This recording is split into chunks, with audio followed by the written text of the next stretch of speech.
Belajar percaya saat jalan Tuhan tidak masuk akal. Saudara, ada satu fase dalam hidup yang hampir semua orang percaya pasti pernah alami. Fase ketika doa terasa menggantung.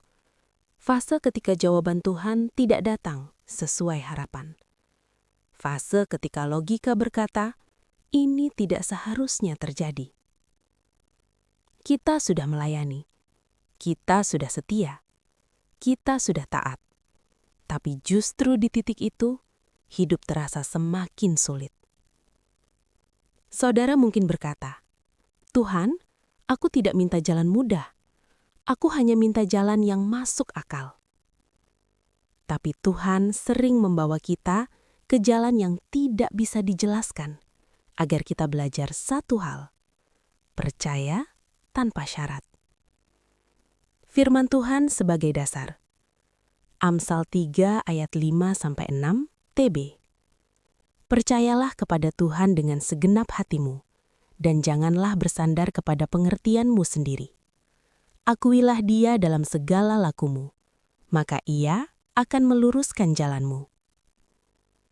Firman ini sangat indah, tapi juga sangat menantang. Karena Tuhan tidak berkata, percayalah jika semuanya jelas. Tuhan berkata, jangan bersandar pada pengertianmu sendiri. Artinya, ada saat di mana iman dan logika tidak berjalan seiring. Realita iman orang percaya, plus minus 1,5 menit. Kita sering berpikir jika kita hidup benar, maka semuanya akan lurus. Tapi Alkitab penuh dengan cerita orang-orang yang taat, namun jalannya berliku-liku. Abraham disuruh pergi tanpa tahu kemana. Yusuf setia, tapi justru masuk penjara. Musa dipanggil Tuhan, tapi harus menunggu 40 tahun. Jalan Tuhan memang tidak selalu cepat, tidak selalu mudah, dan seringkali tidak masuk akal.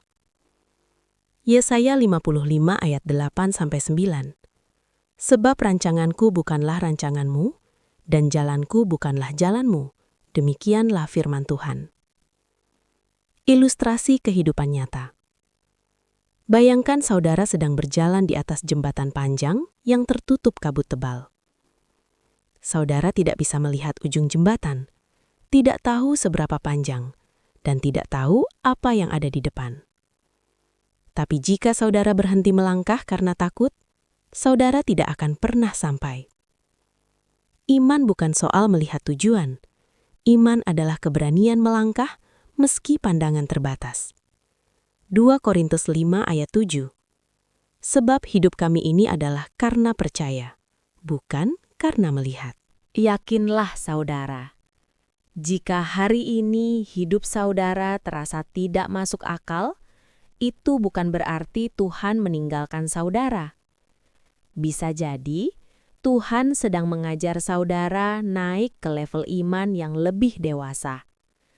Karena iman yang sejati bukan dibangun di atas jawaban, tapi di atas kepercayaan kepada pribadi Tuhan.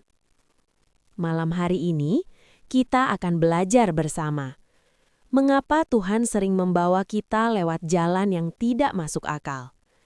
Apa yang harus kita lakukan saat logika tidak bisa membantu? Dan bagaimana tetap percaya ketika hati mulai lelah? Mari kita belajar, percaya bukan karena mengerti, tapi karena mengenal Tuhan. Tuhan lebih mementingkan iman daripada kenyamanan. Saudara, seringkali kita mengira tujuan Tuhan adalah membuat hidup kita nyaman. Padahal, tujuan utama Tuhan adalah membentuk iman kita. Jalan yang mudah jarang menghasilkan iman yang kuat, tapi jalan yang sulit seringkali menghasilkan kedewasaan rohani. Yakobus 1 ayat 2-4 TBI. Anggaplah sebagai suatu kebahagiaan apabila kamu jatuh ke dalam berbagai-bagai pencobaan, sebab kamu tahu bahwa ujian terhadap imanmu itu menghasilkan ketekunan. Tuhan tidak sedang menghukum saudara. Tuhan sedang melatih iman saudara. Ilustrasi otot iman. Otot tidak bertumbuh saat tidak digunakan. Otot bertumbuh justru ketika diberi beban. Demikian juga iman. Tanpa tantangan, iman tetap kecil. Tapi melalui tekanan, iman menjadi kuat. Jalan Tuhan terasa tidak masuk akal karena Tuhan melihat hasil jangka panjang, bukan kenyamanan sesaat. Tuhan jarang menjelaskan, tapi selalu menyertai. Pernahkah saudara berkata, "Tuhan, jelaskanlah padaku." Tapi yang Tuhan lakukan bukan memberi penjelasan, melainkan memberi kehadiran. Tuhan tidak selalu berkata, "Ini alasannya." Tapi Tuhan berkata, "Aku menyertaimu." Yesaya 41 ayat 10. Janganlah takut, sebab aku menyertai engkau. Jangan bimbang, sebab aku ini Allahmu. Kehadiran Tuhan lebih berharga daripada jawaban Tuhan. Ilustrasi anak dan ayah. Seorang anak kecil tidak mengerti kemana ayahnya membawanya, tapi selama tangannya dipegang, dia merasa aman. Demikian juga dengan kita. Tuhan tidak selalu menunjukkan arah, tapi Dia tidak pernah melepaskan tangan kita.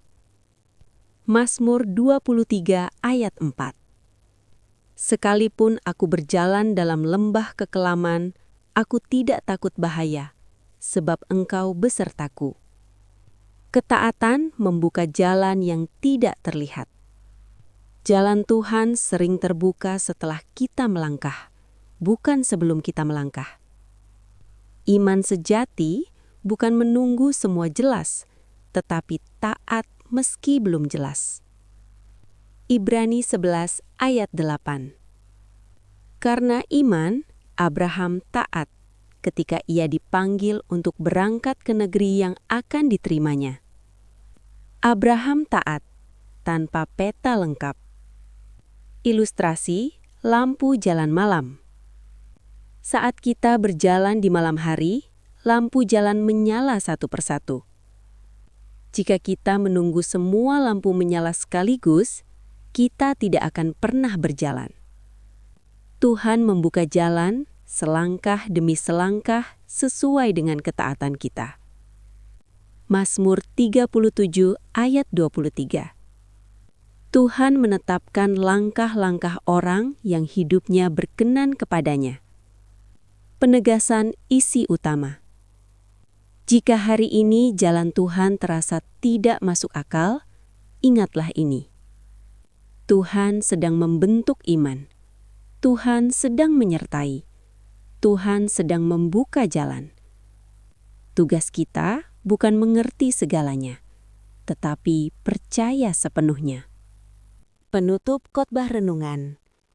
Belajar percaya saat jalan Tuhan tidak masuk akal. Saudara yang terkasih, hari ini kita sudah belajar bersama satu kebenaran yang sederhana, tapi sangat sulit dijalani. Bahwa iman tidak selalu berjalan di jalan yang lurus, terang, dan mudah dimengerti. Kita belajar bahwa Tuhan lebih mementingkan iman kita daripada kenyamanan kita. Kita belajar bahwa Tuhan tidak selalu memberi penjelasan, tetapi Dia selalu memberi penyertaan. Dan kita belajar bahwa ketaatan membuka jalan yang sebelumnya tidak terlihat. Semua ini mengajarkan satu hal. Iman bukan soal memahami rencana Tuhan, tetapi mempercayai hati Tuhan. Dengarkan saudara. Mungkin hari ini ada yang sedang berada di titik paling bingung dalam hidupnya. Saudara sudah berdoa, tapi jawabannya belum datang. Saudara sudah taat, tapi keadaan belum berubah. Saudara sudah percaya, tapi hati mulai lelah. Dan mungkin saudara bertanya, Tuhan, sampai kapan?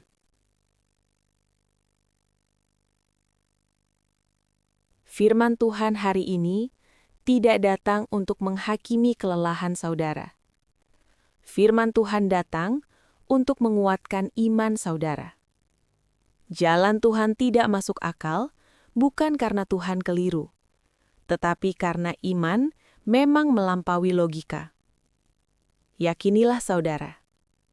Saudara, iman yang sejati tidak dibuktikan ketika semuanya baik-baik saja. Iman sejati dibuktikan ketika kita tetap berjalan meski tidak mengerti.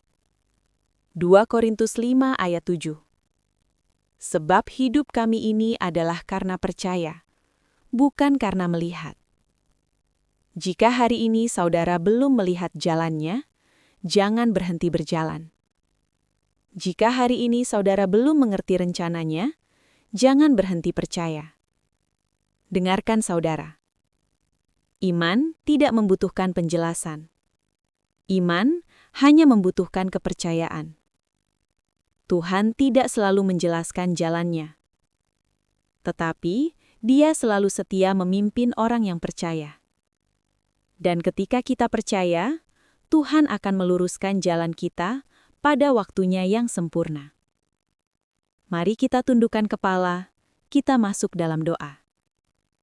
Tuhan Yesus yang baik, kami datang ke hadirat-Mu bukan dengan kekuatan kami, tetapi dengan iman yang seringkali lemah.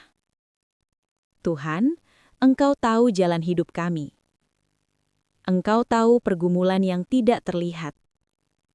Engkau tahu air mata yang tidak pernah kami ceritakan pada siapapun. Ampuni kami, Tuhan, jika kami lebih sering menuntut penjelasan daripada mempercayai Engkau.